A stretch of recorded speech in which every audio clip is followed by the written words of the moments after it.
Okay, this video is discussing joint probability. So in the prior video, we were discussing simple probability. So all that meant was that we were interested in the probability of any single event. So at the end, we did some examples, so calculating the probability of the event A, or the event B, event C. The key idea is that we were calculating just one event. That's it. But now we're going to talk about joint probability. So joint probability. And this is just the probability involving two events.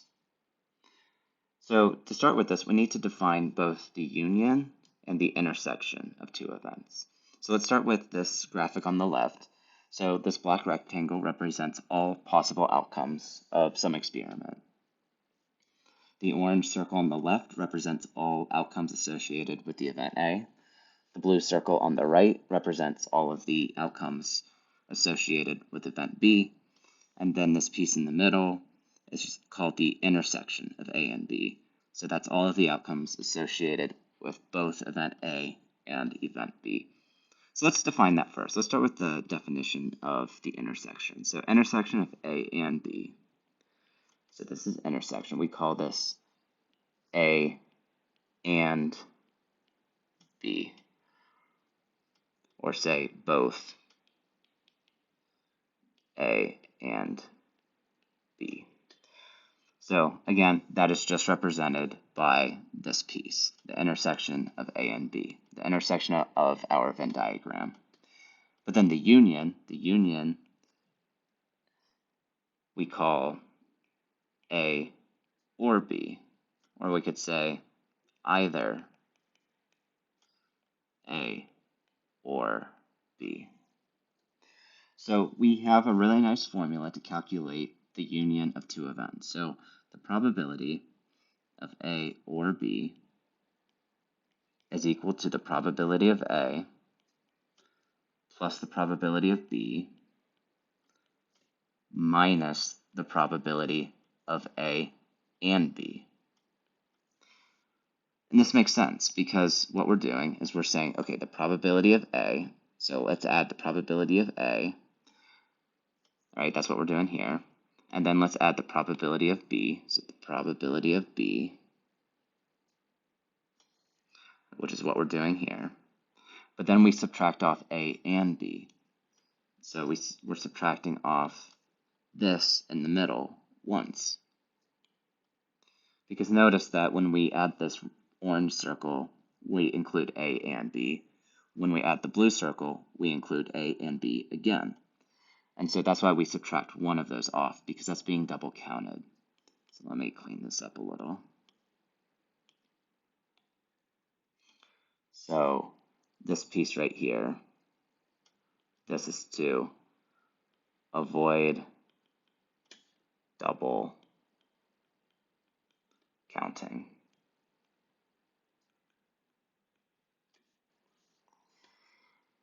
Okay, and then the intersection of A and B, so the probability of A and B.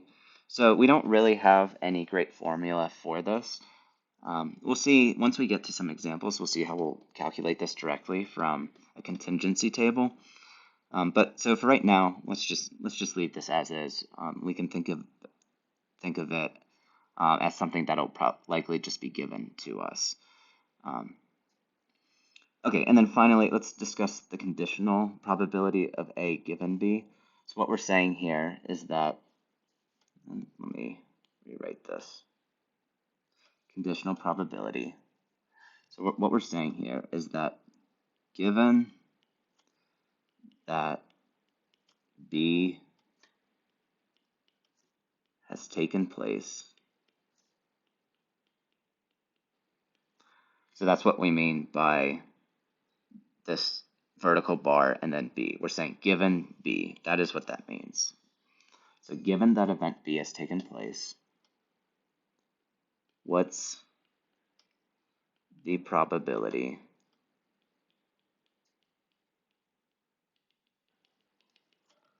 of event A? So when we see this right here, we're saying what's the probability that A has taken place given that B has already taken place? And we've got a nice formula for this, and that is the probability of A and B divided by the probability of B. Let me move this back up. Perhaps we can visualize this just a little bit. So going back up here, so we're saying B has already taken place. So let's draw a blue circle. So given that B has already taken place,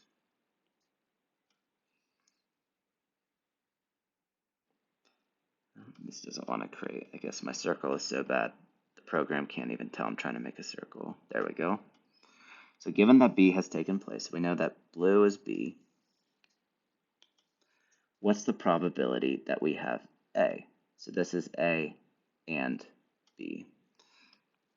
It's kind of hard to read. Let me rewrite this. So this is A and B. So given that B has taken place, so our sample space is now limited to this blue circle, what's the probability we get A? And that would be the intersection of A and B. So I can fill this in perhaps. So we're interested in the orange divided by the blue. A given B. Okay, now let's just define a couple other ideas here. And the first is mutually exclusive events. Mutually exclusive events are simply two events that cannot happen simultaneously. If A happens, that means B cannot happen. If B happens, A cannot happen. Sometimes this will also be described as two disjoint sets, just meaning there's no intersection. So thinking about some examples, if we flip a coin, it's impossible to get both a heads and a tails. Right? When you flip a coin, it's either heads or tails. You cannot get both. Same with rolling a die. If we roll a die and we get a 2, then we definitely can't get we're also not getting a 3.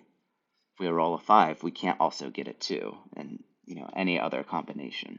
So mutually exclusive events are two events that cannot happen simultaneously.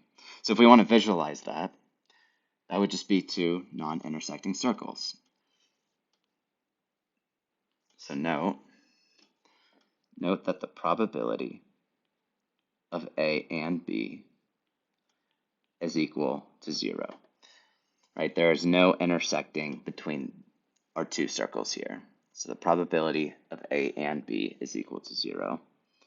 So if we go back to our union formula, the probability of A or B would then just simply become probability of A plus the probability of B. Right? There's no need to subtract off the intersection because there is no intersection. So that's what we call mutually exclusive events. And then finally, the last idea are independent events. So independent events are defined as the probability of A is not affected by the event B and vice versa. And we have two ways to determine independence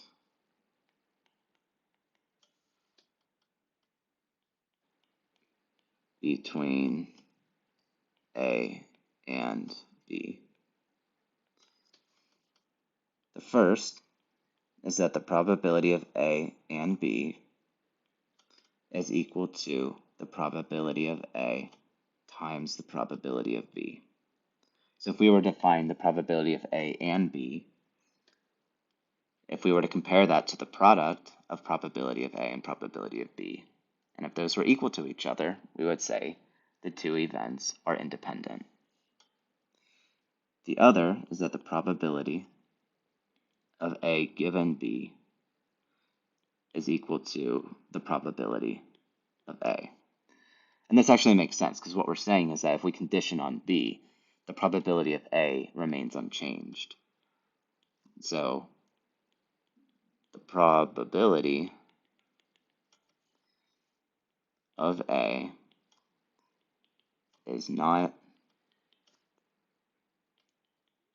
affected by conditioning on B. And note these two methods always agree. So if we wanted to find whether two events are independent, we could say find the probability of A given B and compare it to just the probability of A. Or we could use our first method. They will always give us the same answer. And so let's just write up here. So going back to the probability of A and B, the intersection of A and B, this is just the probability of A times the probability of B. If, it's really important, if A and B are independent.